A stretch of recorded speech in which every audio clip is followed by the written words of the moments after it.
Drainage water తో ఇబ్బందులు పడుతున్నటువంటి కాలనీ వాసులు హైదరాబాద్ నాగోల్ బండ్లగూడ ఆనందనగర్ లలితానగర్ కాలనీలోని డ్రైనేజీ నీరు బయటికి రావడంతో రోడ్లన్నీ బురదమయంగా మారాయి.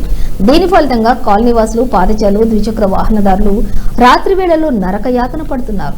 ఇప్పటికైనా సంబంధిత అధికారులు చెరువు డ్రైనేజీ నుండి బయటకు వస్తున్నటువంటి వాటర్ ను నిలిపివేసే విధంగా మరమ్మతులు చేపట్టాలని కాలనీ వాసులు కోరుతున్నారు. రాష్ట్ర వైద్య ఆరోగ్య